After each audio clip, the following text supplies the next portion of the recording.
저도 그랬어요. 지금 보여드리는 건 제가 수능 준비를 할 때 실제로 사용했던 단어장입니다. 아주 너덜너덜하죠? 오늘은 고등학교 내내 만년 3등급이었던 제 성적을 1등급으로 올리는데 아주 큰 몫을 했던 단어 공부법을 소개해드리려고 합니다. 저는 이 방법을 아직까지도 토익, HSK, 델프 등의 많은 외국어 시험을 준비할 때 활용하고 있습니다. 지금부터 제가 일반적인 단어장을 조금은 특별하게 활용했던 방법을 공유해드릴게요. 안녕하세요. 외국어 공부하는 포린입니다. 일단 시작하기 전에 이 점을 확실하게 해둡시다. 여러분들은 이미 정말 많은 공부 방법을 알고 계실 겁니다. 유튜브에도 정보가 넘쳐나고요. 저는 그 방법들이 모두 좋은 방법이라고 생각합니다. 누군가는 그 방법들로 성적을 올리고 실력을 올렸으니까요. 그렇지만 모든 방법이 본인에게 다 맞을 수는 없습니다. 제가 이 방법으로 성적을 올릴 수 있었으나 누군가는 이 방법과 맞지 않을 수도 있겠죠. 그러니 영상 보면서 한번 고민해보시고 확신이 섰다면 오늘부터 적용해보시기 바랍니다. 이 방법은 회화 스킬이 필요하신 분들보다는 시험 준비를 하시는 분들께 효과적이라고 할 수 있습니다. 외국어 시험에 필요한 단어들은 일반적으로 우리가 회화에서 자주 쓰는 단어랑 범위가 조금 다른 경우가 많죠. 그런 익숙하지 않은 단어들을 한꺼번에 눈에 익혀서 독해에 큰 도움을 받을 수 있는 방법이라고 할 수 있겠습니다. 제가 이 방법을 이전에 중국어 버전으로도 올린 적이 있었는데 혹시 HSK 공부에도 관심이 있으신 분들은 상단 카드 참고해주시면 되겠습니다. 자, 이제 4단계에 나눠서 차근차근 설명해 볼게요. 단계가 넘어가면 완전 새로운 단계가 진행되는 게 아니라 이전 단계를 그대로 깔고 거기에 점점 추가되는 개념이라고 보시면 될 것 같아요. 사실 이것만 알면 되는 거예요. 정말 이 공부법의 핵심이라고 할 수 있겠습니다. 여러분 평소에 단어장을 사면 어떻게 외우고 계셨나요? 대부분의 단어장이 하루에 정해진 양만큼 단어를 외울 수 있도록 대의 구분이 돼 있는데요. 이에 맞춰서 하루에 30개씩 정해진 양만큼 단어를 외우는 게 아마 일반적인 방법이라고 할 수 있겠죠. 저도 그렇게 외웠었는데요. 근데 미친 듯이 쓰면서 외워도 내일 되면 또 까먹더라고요. 안 되겠다 싶어가지고 그 직전의 차를 복습하면서 암기를 했는데 그렇게 하니까 또 그 전에 외웠던 단어들을 금방 까먹더라고요. 그리고 가장 중요한 게 차원병이 있어가지고 또 끝까지 못 봐. 뭐가 쌓여야 단어량이 늘 텐데 맨날 앞부분만 새카맣게 공부를 하니까 단어량이 늘 수가 없죠. 그래서 저는 이렇게 일별로 나눠서 암기하지 않고 매일 단어장을 처음부터 끝까지 다 봤습니다. 가능하냐고요? 네, 가능합니다. 대신 매일 한 권을 암기하는 게 아니라 정독한다고 표현하겠습니다. 암기에 집착하지 않고 단어와 뜻을 한꺼번에 눈에 익숙하게 만드는 과정이라고 보시면 될 것 같아요. 어떤 단어장이든 상관없습니다. 이거는 지금 405페이지짜리인데 이것보다 얇아도 괜찮고요.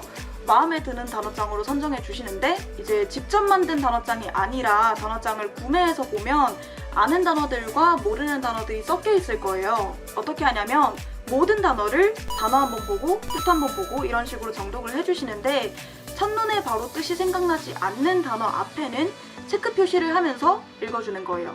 아, 이거 어디서 본 것 같은데, 보다 보면 생각이 날 것 같은데, 이런 단어들은 모르는 거예요. 네, 이런 단어들도 모르는 단어라고 간주를 하고 체크를 하시면 됩니다.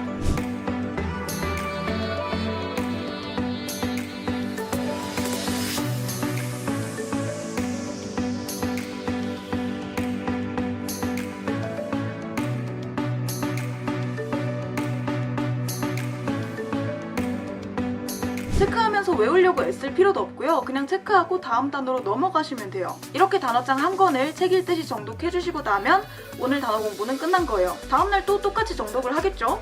쭉 보는데 어제 체크한 그 단어를 또 모르겠다면 다시 그 앞에 체크하고 지나가시면 돼요. 매일 모르는 단어 앞에 체크를 하고 그게 쌓이면 몇몇 단어들은 단어 앞에 여백이 아주 더러워질 때까지 체크를 하시게 될 겁니다. 이렇게 체크가 많이 된 단어들은 눈에 더 잘 들어와서 그 단어에 눈이 더 많이 머무르게 되기 때문에 잔상이 남게 되고 곧 외워질 거니까 걱정하지 않으셔도 됩니다. 회차를 거듭할수록 내가 모른다고 체크했던 단어들 중에서도 단어를 보자마자 어느 순간 뜻이 바로 보이는 게 생길 거예요. 그러면 그 단어는 이제 아는 단어로 간주하고 체크를 안 하면 돼요. 자, 처음에는 시간이 굉장히 오래 걸립니다. 암기가 아니라 보기만 하는 건데도 되게 오래 걸려요. 제가 이 단어장을 처음 정독했을 때는 한 서너 시간 걸렸던 것 같아요. 그리고 이걸 다 봐도 공부했다는 느낌이 하나도 안 들어요. 죽어라 쓰면서 암기해도 까먹는 판에 그냥 보기만 한 거니까 머릿속에 남을 리가 없죠. 할 것도 많아 죽겠는데 내가 지금 3시간을 허비한 느낌이 들고요. 난 분명히 공부를 하긴 했는데 뭘 한 걸까? 현타가 밀려옵니다. 제가 친구들이랑 이 방법을 같이 시작했었는데 많은 친구들이 이 현타 때문에 3일 안에 포기를 했어요. 근데 이걸 이겨내셔야 해요. 한 일주일만 견디시면 정말 신기한 경험을 하게 되실 거예요. 한 가지 말씀드리면 시간이 지날수록 단어장 한 권을 완벽하게 정독하는 데 걸리는 시간은 눈에 띄게 줄어듭니다. 4시간씩 걸리던 게 1시간 컷이 가능해져요. 이 말인즉슨 눈에 익은 단어가 그만큼 많아졌다는 뜻이겠죠? 근데 이걸 앉은 자리에서 끝까지 다 봐야 할 필요는 없어요. 제 경우에는 이 큰 단어장을 어딜 가든 들고 다녔는데요. 심지어 밥 먹을 때도 펜으로 체크하면서 그렇게 다녔어요. 관종이죠. 그렇지만 다른 공부도 할 게 산더미였기 때문에 자투리 시간을 정말 적극적으로 활용해야 했습니다. 나는 힘드니까 오늘 밥만 보고 내일 마저 봐야겠다 하면 의미가 없어요. 이동시간 등의 자투리 시간을 최대한 활용해서라도 하루에 한 번은 꼭 완독한다 생각해주세요. 1번이 잘 이해가 되셨다면 여기서부터는 그냥 착착 진행됩니다. 1번 단계를 약 한 달 정도 매일 보잖아요. 그러면 단어들이 어느 정도 눈에 익기 시작하면서 페이지를 넘기는 속도가 점점 빨라질 거예요. 어떤 페이지는 속독하는 것 마냥 금방금방 넘어가기도 합니다. 체크할 필요가 없는 페이지도 생기고요. 이렇게 속도가 붙기 시작하면 아주 재밌으실 겁니다. 이때 이제 이 두 번째 단계를 시작해주시면 되는데요. 메인 단어 옆에 보면 이렇게 그 단어에서 파생된 단어들 또는 관련어, 유의어, 동의어가 정리되어 있습니다. 이게 또 시중 단어장을 사는 이유이기도 하죠. 이 단어들을 추가해서 1번에서 했던 방식 그대로 봐주는 겁니다.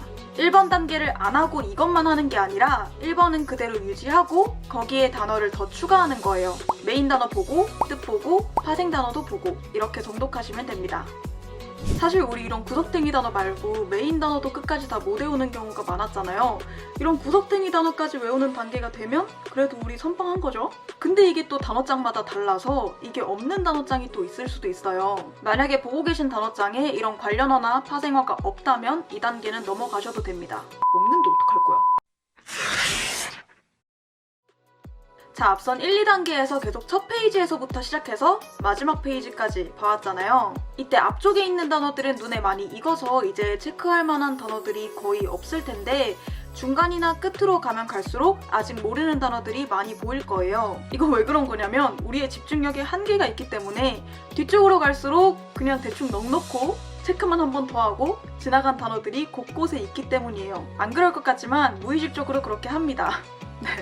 모든 단어들을 빡 집중해서 보기가 힘들죠. 이런 점을 보완하기 위해서 이제는 정독 순서를 바꿔서 마지막 페이지에서부터 시작해서 첫 페이지까지 거꾸로 읽어줍니다. 순서를 바꿔서 계속 새로운 자극을 넣어주는 거라고 보시면 될 것 같아요. 이 순서에 익숙해지면 중간 페이지부터도 진행해보고요. 이렇게 읽는 순서만 조금 바꿔줘도 내가 무의식 중에 스치듯 지나갔던 단어들이 눈에 좀 더 많이 들어올 거예요.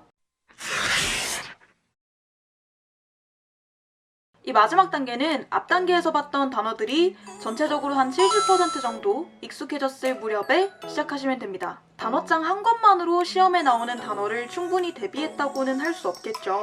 외국어 시험은 어디서부터 어디까지만 시험에 나온다 이렇게 범위가 정해져 있는 게 아니기 때문에 어느 정도 단어를 많이 외워도 시험장에 가면 모르는 단어는 반드시 나오게 되어 있습니다. 그 양을 줄이는 게 우리의 목표인 거죠. 마찬가지로 기출이나 다른 문제집을 풀면서도 단어장에서 못 봤던 모르는 단어들이 나오겠죠. 이걸 단어장에 추가해서 써주는 거예요.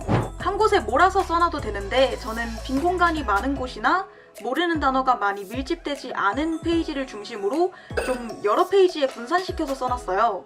왜냐면 이 공부법은 페이지를 빨리빨리 넘기는 재미로 하는 건데 모르는 단어들이 한 페이지에 막 몰려있으면 볼 때 재미없잖아요? 이거는 뭐 개인 취향 차이겠죠?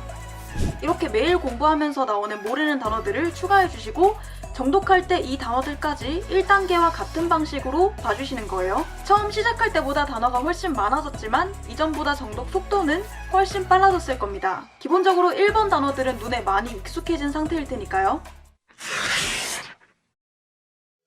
여러분 철저하게 본인이 얼마나 반복했냐에 따라서 효과가 극명하게 갈릴 거예요. 아까도 말씀드렸다시피 처음 한 일주일 동안은 와, 내가 지금 뭐하고 있는 건가?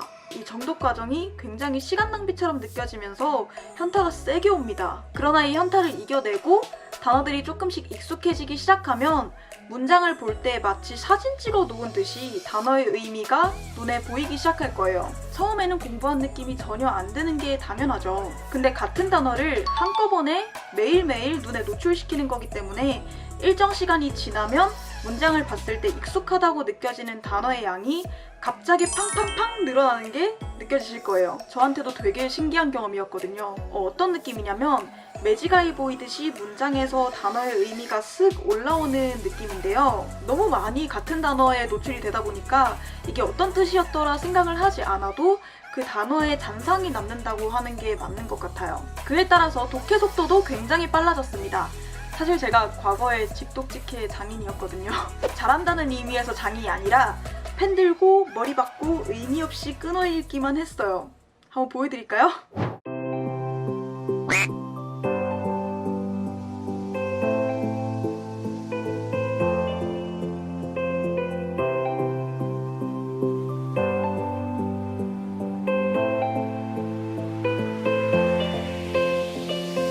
그런데 제가 이 단어 공부법으로 많은 단어들을 눈에 익힌 시점부터 의미 없는 끊어읽기를 점점 덜 하게 됐어요. 물론 시간이 모자라는 일도 없어졌고요. 영어 실력을 향상시키는 데는 분명히 듣기, 말하기, 문법 같은 다양한 영역에서의 지속적인 학습이 필요하죠. 저도 지금 그렇게 공부를 하고 있고요. 그러나 제가 시험에서 단기간에 좋은 점수를 얻을 수 있었던 것은 이 공부법 덕분이었다라고 말씀드릴 수 있습니다. 이 단어장은 시험 치기 전까지 계속 봐주셔야 돼요. 여러분들이 지금껏 경험해오신 것처럼 우리는 망각의 동물이기 때문에 단어장에 있는 모든 단어들이 눈에 익숙해졌다 하더라도 안 보면 또 점점 까먹는답니다. 제가 오늘 수능으로 예시를 들어드렸지만 제가 많은 외국어 시험에 적용을 해오면서 이게 우연이 아니라 진짜 괜찮은 방법이구나 라고 느껴왔고 많은 친구들에게도 소개를 해준 방법이니까요. 내가 지금까지 단어장을 한 번도 끝까지 못 봤던 사람이다. 근데 이번에 시험을 봐야 되고 열심히 해볼 의지가 있다 하시는 분들은 꼭 한번 도전해보세요. 좋아요. 오늘 영상은 여기까지입니다. 영상이 도움되셨다면 구독과 좋아요도 부탁드립니다. 궁금한 점 있으시면 댓글 남겨주시고 저는 더 유익한 영상으로 찾아오도록 할게요. 영상 끝까지 봐주셔서 감사합니다.